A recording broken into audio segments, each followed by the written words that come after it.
Olá pessoal, tudo bem com vocês? Meu nome é Paloma Oliveira, sou graduada em História pela Universidade de Montes Claros, Unimontes, e pós-graduada em Proeja, pelo IFNMG. Na área cultural, tenho uma longa experiência com teatro e dança. Participei do grupo de teatro Grande Palco por 8 anos como atriz e participei de uma companhia de dança por 2 anos. Vou trabalhar com vocês a disciplina Elaboração de Projetos de Produção Cultural e Empreendedorismo. Ela será dividida em 4 videoaulas, que estarão disponíveis também em nossa sala virtual. No nosso espaço, vocês encontrarão ainda textos sobre os nossos conteúdos e alguns materiais de apoio, em caso de dúvidas. Não deixem de anotar e postar nos fóruns. Hoje, nós vamos conhecer o histórico das políticas públicas culturais brasileiras e falaremos sobre as leis de incentivo à cultura, Lei Federal de Incentivo à Cultura, ou Lei Rouanet, e Lei do Audiovisual, e também sobre os editais específicos de fomento, o que são, quando foram criadas essas leis e com quais finalidades, quem pode ser contemplado por elas e como elas funcionam. Para começar, vamos fazer um breve levantamento das políticas públicas culturais no Brasil. Entendemos por política pública cultural as atividades sistematizadas na área cultural promovidas pelo Estado com o objetivo de garantir o exercício e o acesso de todos a esse direito, que está expresso na Constituição do nosso país. Atualmente, existem diversas ações nesse sentido, que, embora sejam ainda pequenas, são mais expressivas que em outros momentos de nossa história.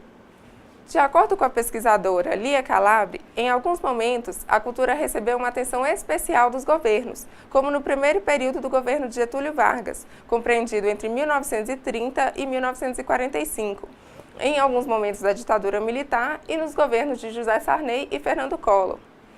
Desde que o país se tornou independente, até a promulgação da nossa terceira Carta Constitucional, em 1934, a cultura sequer foi mencionada nos documentos oficiais. Antes desse ano, as atividades culturais, de forma isolada, eram realizadas pela iniciativa privada sem qualquer apoio do governo. Durante o primeiro governo de Getúlio Vargas, surgiu a ideia de investir em segmentos que ainda eram carentes da ação do Estado. Foi então fundado o Serviço do Patrimônio Histórico e Artístico Nacional, o ISFAM, com o intuito de preservar o patrimônio material. Foram criados o Instituto Nacional do Cinema Educativo, INCE, e o Instituto Nacional do Livro. Nessa época, não havia um Ministério da Cultura independente. As ações voltadas para essa área ficavam a cargo do Ministério da Educação e Saúde. A partir de então, por um longo período, os movimentos culturais mais expressivos partiam sempre da iniciativa privada. Entre os primeiros anos do governo militar, foi criado o Conselho Federal de Cultura. Entretanto, nenhuma medida foi colocada em prática. Em 1966, foi criado o Instituto Nacional de Cinema, com o objetivo de incentivar a produção cinematográfica nacional. Alguns anos mais tarde, no governo Médici, foi elaborado o Plano de Ação Cultural, com o objetivo de financiar eventos culturais. Conforme a pesquisadora Lia Calabre, esse plano pretendia criar um calendário permanente de eventos culturais em diversos segmentos artísticos, promovendo a integração entre as diferentes regiões do país. Entre 1974 e 1978, foram criados o Conselho Nacional de Direito Autoral e o Conselho Nacional de Cinema, a Campanha de Defesa do Folclore Brasileiro, a Fundação Nacional de Arte, FUNARTE, bastante atuante no lançamento de editais até os dias atuais. Em 1975, foi criado o Centro Nacional de Referência Cultural, dentro da Secretaria de Cultura, que ainda estava vinculada ao Ministério da Educação. O centro tornou-se tão atuante e forte que surgiu uma discussão em torno da criação de um ministério independente, o que ocorreu somente em 1985. Com a criação do Ministério da Cultura, esperava-se que as ações governamentais nas áreas culturais ganhassem destaque. No entanto, o desmembramento resultou em um efeito contrário, pois os recursos foram majoritariamente destinados à educação, e a cultura ficou relegada a um espaço pouco expressivo. Em 1986, já no governo de José Sarney, foi promulgada a Lei nº 7.505, com o objetivo de incentivar as atividades culturais por meio da renúncia fiscal. Essa lei é uma espécie de protótipo da Lei Rouanet, que veremos mais adiante, porém, com muitas limitações que levaram a críticas e posterior extinção. No governo de Fernando Collor, a política cultural foi totalmente reestruturada. interrompendo de imediato as atividades do setor. Conforme a autora Lia Calabre, nesse período foram extintos vários órgãos, como a Funarte, a Fundação Promemória, a Embrafilme, além do próprio Ministério da Cultura. Assim, as atividades culturais voltaram a ser desenvolvidas por uma secretaria. Em 1991, foi promulgada a Lei 8.313, ou Lei Rouanet, e o Programa Nacional de Apoio à Cultura, o PRONAC, em vigor até os dias atuais. Com o impeachment de Fernando Collor, Itamar Franco assumiu a presidência e recriou o Ministério da Cultura e diversos dos órgãos que haviam sido extintos. Vinculou o Ministério a entidades como o IFAM e Funarte, entre outras. No governo Fernando Henrique Cardoso, a Lei Rouanet sofreu algumas alterações importantes, que permitiram que as empresas ganhassem maior autonomia na destinação dos patrocínios, como veremos mais tarde. Mas você deve estar se perguntando, mas por que é importante conhecer essas leis? Porque um projeto de produção cultural geralmente necessita de um volume alto de recursos para atingir um número significativo de pessoas. Dependendo do caso, atingir outras cidades ou regiões. Por meio das leis de incentivo, é possível conseguir financiamento total do projeto ou de parte dele, o que é muito interessante para o proponente. Então, vamos lá? O governo federal, por meio do Ministério da Cultura, apoia projetos através das leis de incentivo, que eu já mencionei, Lei Rouanet, Lei do Audiovisual e também os editais específicos. Essas leis foram criadas desde 1986 no governo de José Sarney. Em 1991, durante o governo de Fernando Collor, foi criada a mais famosa delas, que é a 8.313, ou Lei Rouanet. Ela institui o Programa de Apoio à Cultura, PRONAC, com o intuito de facilitar o acesso às fontes de cultura, valorizar, difundir, preservar e incentivar os bens e ações de produção cultural. Para isso, ela impõe algumas condições. Os bens produzidos com esses recursos não podem ser utilizados para fins particulares, ou seja, esse dinheiro é público e não pode ser utilizado para produzir algo que fique restrito a mim ou minha família. Eu não posso restringir o acesso das pessoas a esse bem, ainda que seja uma peça de teatro ou filme que exija a aquisição de ingressos para entrar. Por exemplo, eu não posso vender ingressos só para pessoas de determinada classe social, ou excluir deficientes. Inclusive, está no texto da lei que, sempre que possível, os projetos apoiados devem contemplar pessoas com necessidades especiais. Outra forma de exclusão é a venda de ingressos a preços muito altos, limitando o acesso das pessoas mais humildes. Um caso semelhante a essa situação aconteceu em 2006, quando uma famosa companhia circense internacional foi beneficiada com 9 milhões de reais pela Lei Rouanet e mesmo assim cobrava ingressos individuais que chegavam a mais da metade do valor do salário mínimo vigente na época. Ou seja, era um espetáculo restrito a uma parcela muito pequena da população, financiado com recursos públicos. Apesar de possuir muitos dispositivos que dificultam o uso inadequado dos recursos, há autores que criticam a autonomia que as empresas têm para escolher os projetos a serem patrocinados, como é o caso da Lia Calabre, que nós já citamos. De acordo com a autora, as empresas acabam por selecionar propostas de grande apelo comercial, utilizando-as como marketing cultural. Esse assunto foi bastante abordado na disciplina anterior. Para essa autora, a situação é preocupante, pois a iniciativa privada torna-se detentora do poder de escolha da produção cultural do país, restringindo a participação de trabalho menos expressivos, o que vai contra os preceitos básicos da legislação cultural. Nos últimos anos, foram aprovados vários projetos que geraram muita polêmica e discussão a respeito da Lei Rouanet.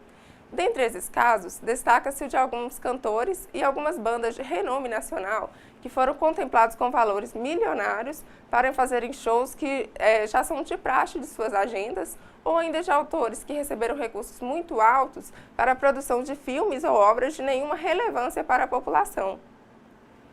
Apesar desses problemas, a relevância da Lei Rouanet é muito grande.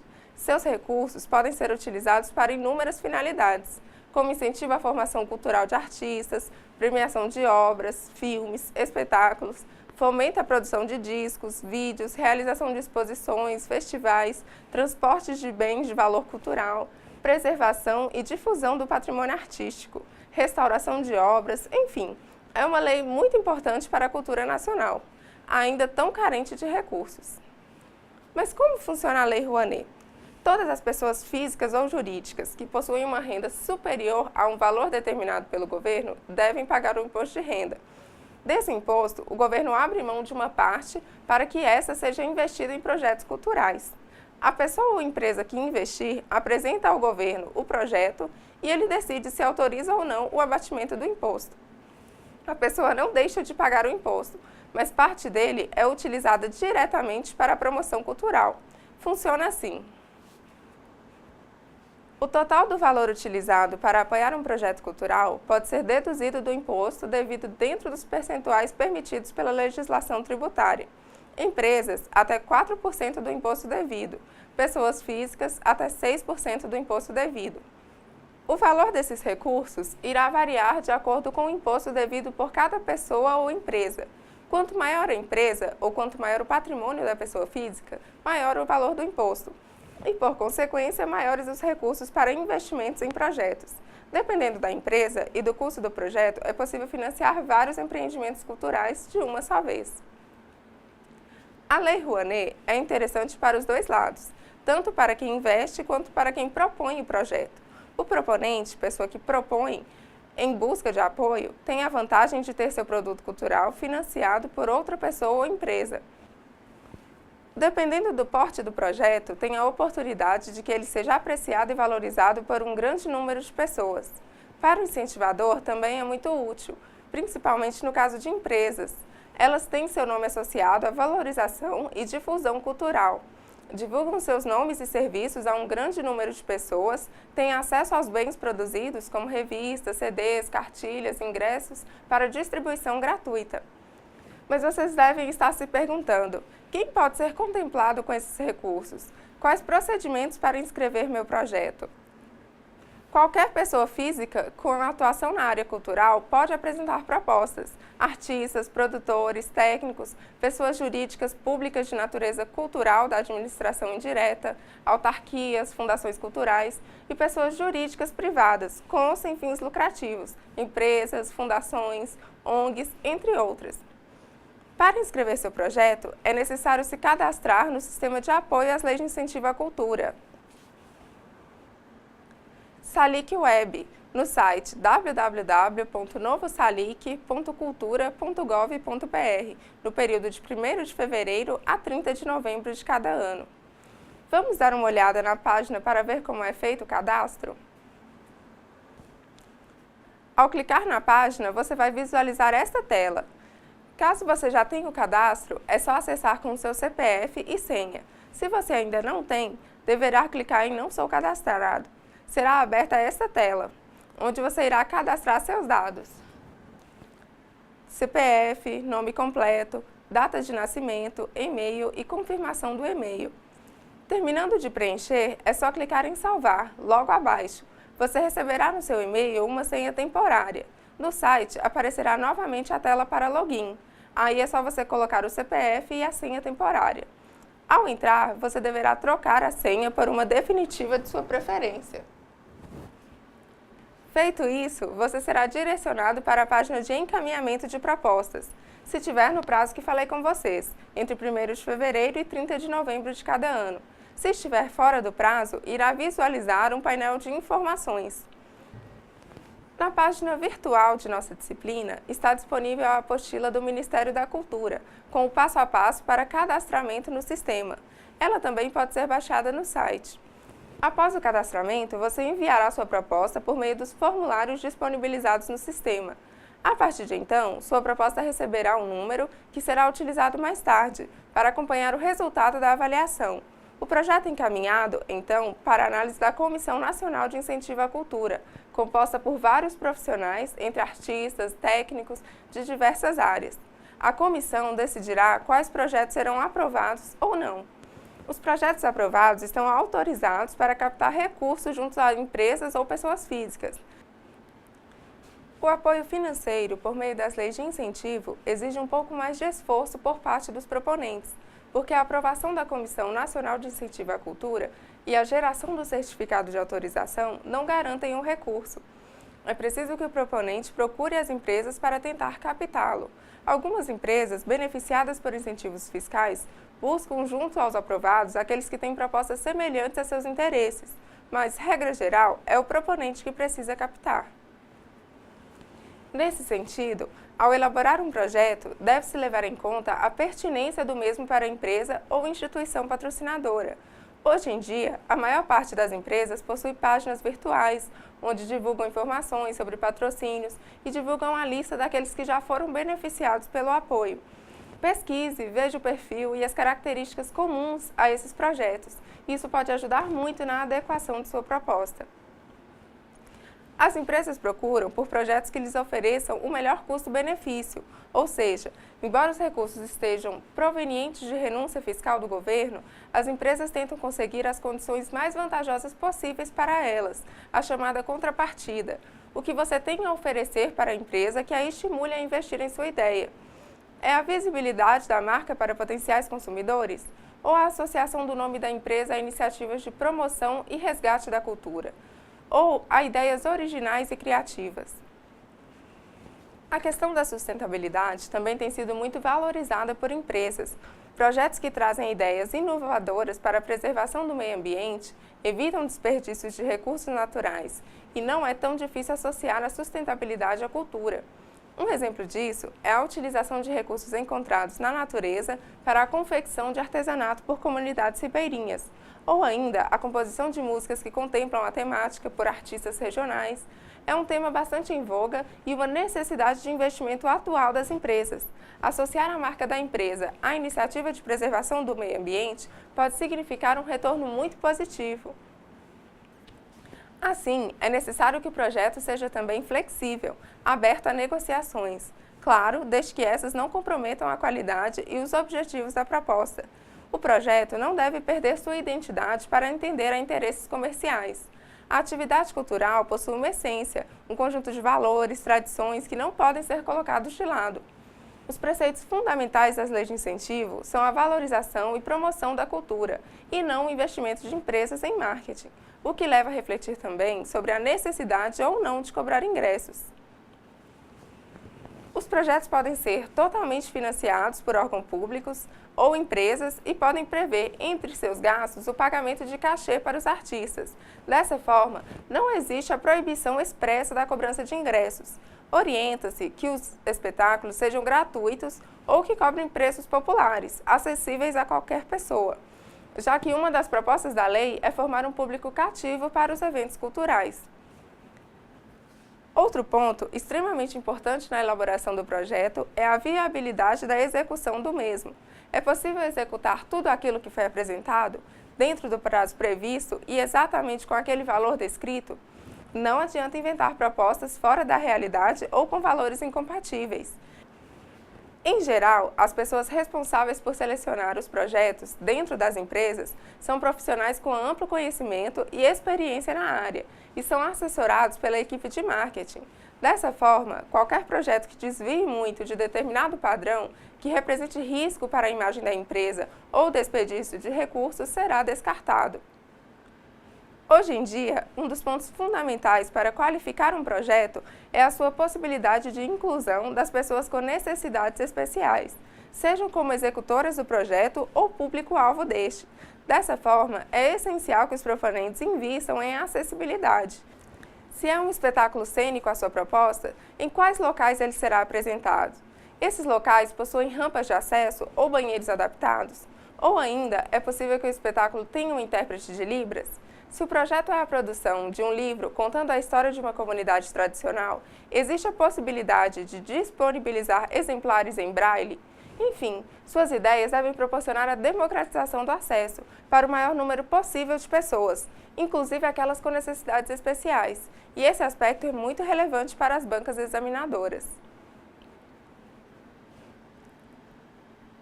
A maior parte dos projetos culturais se enquadram na Lei Rouanet, mas existem ainda outras leis de incentivo mais específicas, como é o caso da Lei 8.685 de 1993, ou Lei do Audiovisual, que é direcionada para a produção cinematográfica.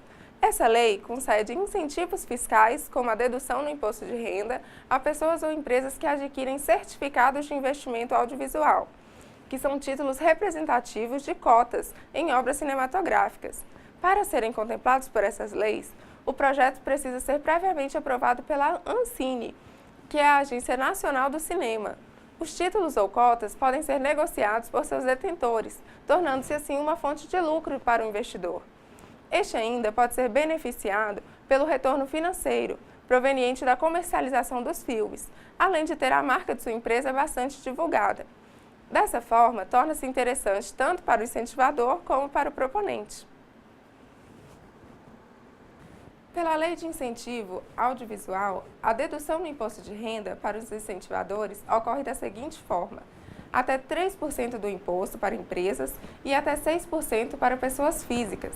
Para ser contemplado pela Lei do Audiovisual, o proponente precisa apresentar sua proposta para a Ancine.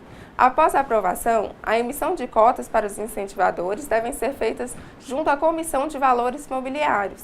Esse procedimento é realizado por uma corretora de títulos. Por fim, outra forma de incentivo à cultura são os editais específicos, divulgados por empresas privadas, de economia mista ou entidades públicas. A maioria dos editais são abertos no segundo semestre do ano anterior ao ano que será vigorado o patrocínio. Por exemplo, você se inscreve em outubro de 2016 para que seu projeto seja executado no decorrer de 2017. Cada instituição oferece editais em áreas específicas. Alguns contemplam apenas as artes cênicas ou plásticas, outro apenas dança ou música. Alguns são direcionados para fotografia ou literatura. Alguns contemplam a produção de espetáculos, outros apenas a circulação destes. Existem também editais para a premiação de produtos culturais. Enfim, definido o seu projeto, é preciso encontrar o edital mais adequado para a sua situação. No site do Ministério da Cultura é possível encontrar diversos editais no âmbito federal para apoio a projetos. No site da Secretaria de Cultura de Minas Gerais, podemos encontrar projetos em âmbito estadual. Dependendo do porte da sua cidade, é possível encontrar editais de fomento a nível municipal. O volume de recursos pode variar de uma esfera para outra. As instituições que propõem os editais possuem diferentes objetivos. Geralmente, os órgãos públicos canalizam os recursos para projetos que valorizem e divulguem a cultura local ou regional. No caso de empresas privadas ou mistas, a destinação dos valores está relacionada à promoção da própria empresa. Ou seja, elas tendem a investir em propostas que valorizem a imagem da empresa e que atinjam seu público-alvo potencial. Por exemplo, uma empresa que tem sua sede ou filiais e seu público consumidor na região sudeste do país tende a apoiar projetos que circulem e promovam a imagem da empresa nessa região, ao contrário daquelas que objetivam expandir suas propostas para outras regiões ou que tenham propostas que não dialoguem com os objetivos financeiros da empresa. Esses aspectos são muito relevantes na hora de propor um projeto para análise. Para quem ainda não tem definido o projeto, seguem alguns questionamentos que irão nortear sua elaboração. Você já se perguntou se as atividades culturais da sua cidade ou localidade são suficientes para atender os anseios da população? Se não, que áreas são mais carentes da iniciativa cultural? A música, a dança, o folclore local, o teatro. Como eu posso contribuir para melhorar essa situação com os possíveis recursos? Trazendo atividades culturais para a localidade ou capacitando e valorizando os artistas locais para difundirem seu trabalho em outras regiões? O projeto cultural deve partir do contexto social em que está inserido o proponente. Ele deve pesquisar sobre a relevância daquela ideia para as pessoas a serem atingidas. A proposta jamais deve ser vista como uma mercadoria a ser comercializada ou como meio para angariar recursos. A finalidade da proposta precisa estar associada à ideia de propagar e promover uma manifestação cultural. O financiamento é uma forma de facilitar a fruição cultural. Em locais que ainda não possuem uma dinâmica cultural, é a oportunidade de criar esse ambiente favorável, de formar artistas e agentes culturais, bem como um público presente. Se você é um artista, sua proposta deve intentar divulgar seu trabalho, torná-lo conhecível e acessível ao maior número possível de pessoas. É essencial que o proponente se informe sobre os mecanismos de fomento, se possível que faça uma capacitação nesse sentido. Definida a área de atuação do projeto e realizado um levantamento preliminar dos custos do mesmo, você deve procurar os editais. ou os possíveis patrocínios que melhor se enquadrem às suas propostas. Mas por que isso é importante? Conforme já foi dito, os editais são mais específicos e o volume de recursos é mais limitado. Geralmente, o edital estipula um valor máximo e a quantidade de projetos que serão aprovados, ao contrário da Lei Rouanet, que permite maior flexibilidade quanto aos valores, onde você pode propor desde um projeto de custos reduzidos até grandes produções. Apesar desse ponto positivo, submeter propostas por meio de editais acaba sendo mais fácil, porque pela Lei Rouanet, após ter seu projeto aprovado, é você quem deverá captar recursos junto a empresas para executá-lo. Dessa forma, pode ser que você consiga toda a verba necessária ou apenas parte dela, ou ainda que não consiga nenhum recurso. No caso dos editais, se sua proposta for aprovada, você já tem garantido os recursos para execução. Então, vamos dar uma olhada na página do Ministério da Cultura para conhecer um pouco mais sobre os editais? Ao acessar a página, você vai visualizar essa tela aqui, www.cultura.gov.br. Logo abaixo em verde, você vai ver vários links: cinema, museu, patrimônio, livros. Esses links vão ajudar você a direcionar a busca por editais. Se eu quero propor um projeto com ideias de preservação do patrimônio cultural da minha cidade, vou clicar no link Patrimônio, para conhecer os órgãos responsáveis por essas ações a nível nacional e obter mais informações. A entidade vinculada ao Ministério da Cultura nesse segmento é o IPHAN, Instituto Nacional do Patrimônio Histórico e Artístico. Se eu quero fazer uma proposta na área de artes cênicas, quero produzir uma peça teatral ou divulgar a música de raiz para outros locais, vou clicar em Artes. A entidade vinculada ao Ministério responsável por esse segmento a nível nacional é a Funarte. Funarte é aquela fundação que foi criada durante o período militar, extinta no governo de Fernando Collor e recriada por Itamar Franco. É a entidade que mais oferta editais na área de artes cênicas. Vale a pena visitar o site para conferir. www.funarte.gov.br. Vai abrir essa tela. Clicando nesse último link aqui, Editais, você vai ter acesso a todos os editais disponibilizados pela Fundação. Os que estão com inscrições abertas, encerradas, os resultados em todas as áreas, dança, circo, música, entre outros. Mas se você quer buscar apenas os editais de uma área específica, por exemplo, literatura, você clica no link e irá abrir essa página. Aqui à direita estão todos os editais referentes ao tema. Retornando à página do Ministério da Cultura, se eu quero propor um projeto de valorização da cultura regional, vou clicar aqui em Brasil Regional. A maioria dessas entidades possuem sites próprios. Para obter notícias de cada um em específico, é só entrar em sua página virtual. Enfim, logo acima você vai encontrar o link Apoio a Projetos.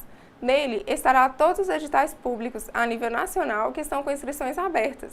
Vai abrir essa tela e você irá clicar em Editais à direita.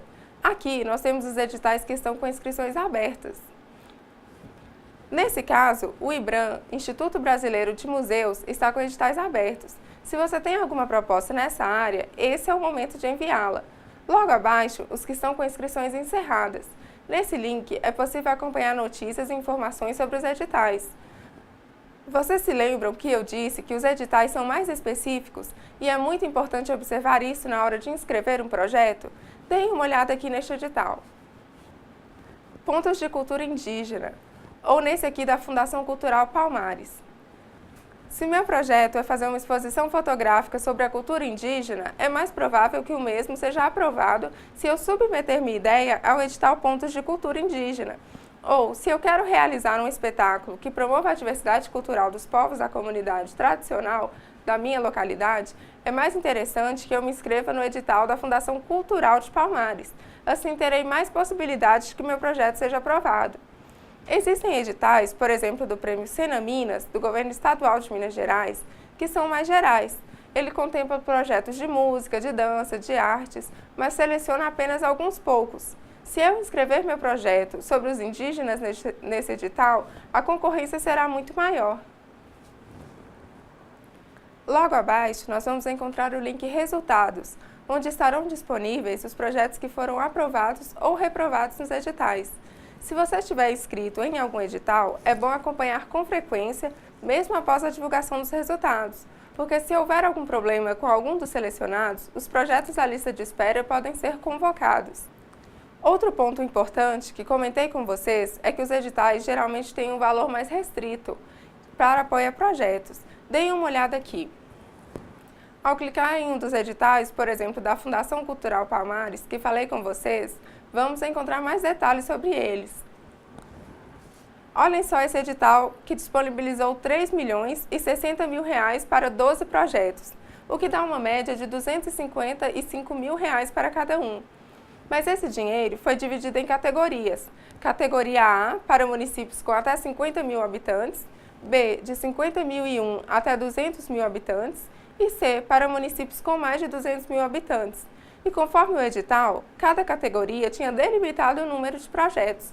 Vejam só, na categoria A, só poderiam ser selecionados 6 projetos, e cada um poderia receber no máximo R$ 200.000, enquanto na categoria C, poderia receber até R$ 320.000. Por isso, é muito importante ler o edital detalhadamente, avaliar se minha proposta é coerente ou não com os objetivos de determinado edital.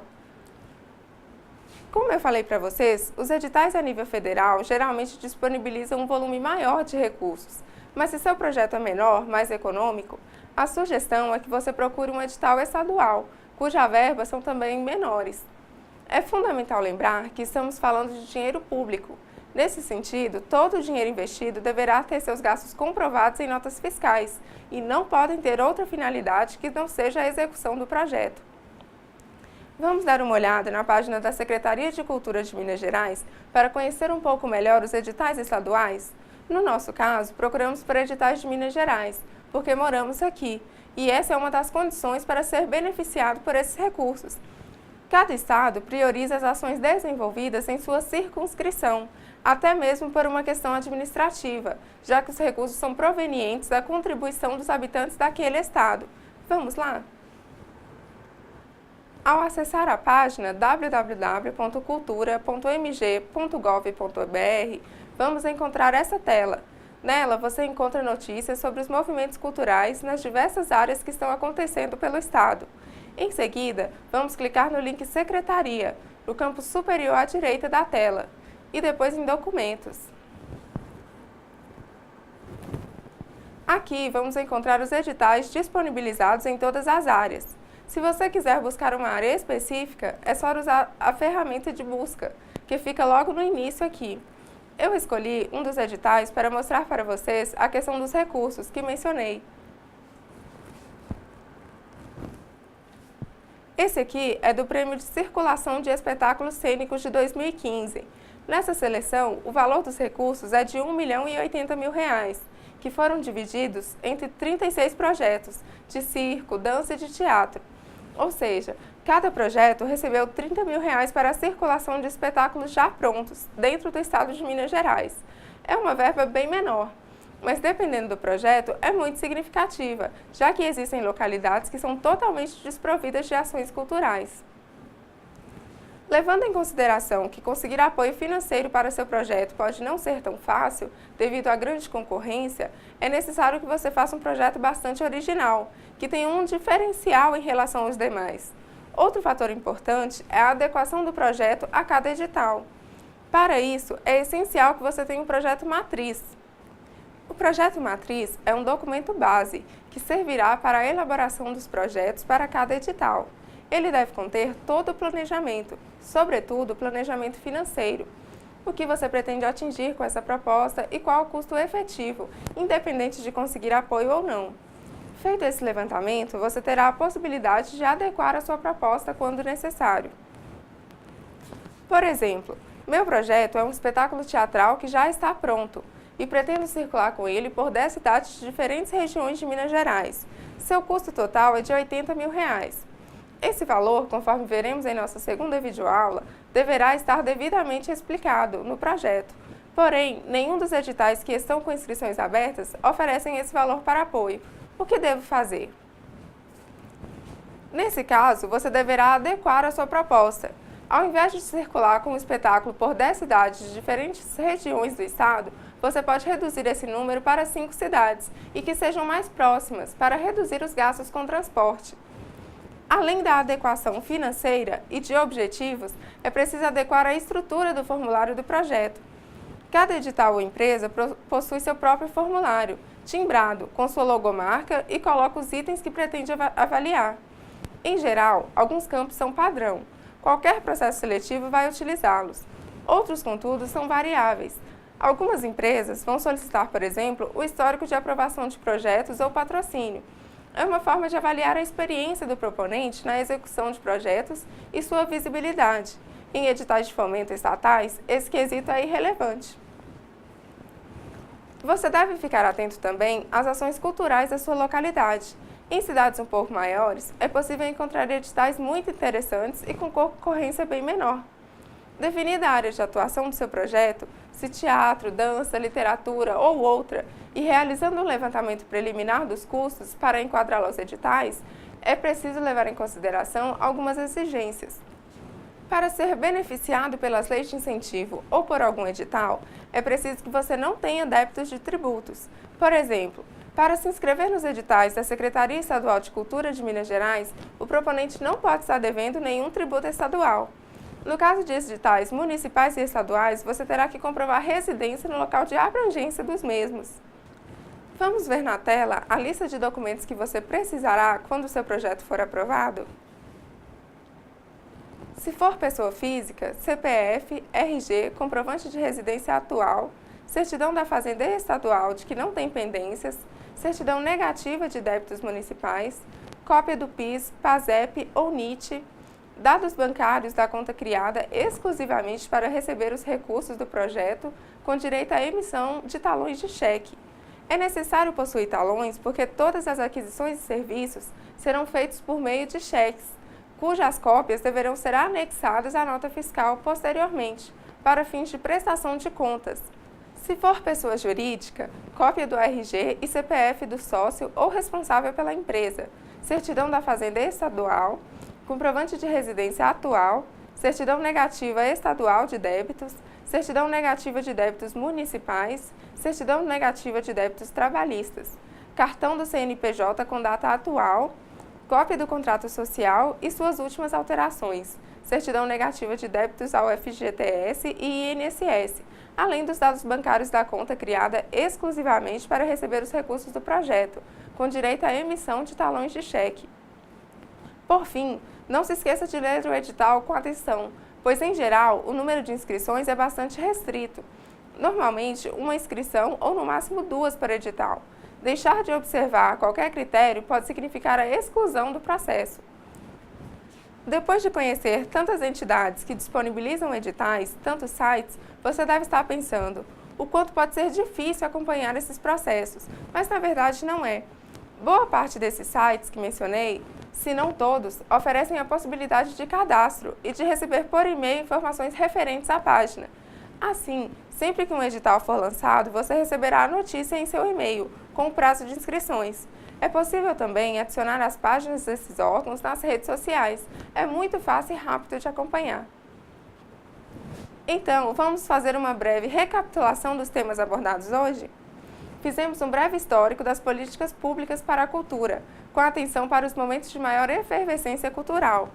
Tratamos das leis de incentivo, Lei Rouanet, que prevê o apoio a projetos culturais por meio de renúncia fiscal, Lei do Audiovisual, direcionada para a produção cinematográfica, editais de fomento a nível federal e estadual, suas principais características. Por fim, foram dadas importantes dicas para o planejamento do projeto. Espero que vocês tenham aproveitado bastante os temas trabalhados aqui. Não deixem de ler os textos disponíveis em nossa sala virtual e de postar nos fóruns todas as dúvidas. Em nossa próxima videoaula, vamos conhecer em detalhes um formulário para projeto cultural, com todas as etapas para elaboração e execução. Aguardo vocês. Fiquem com Deus e até mais!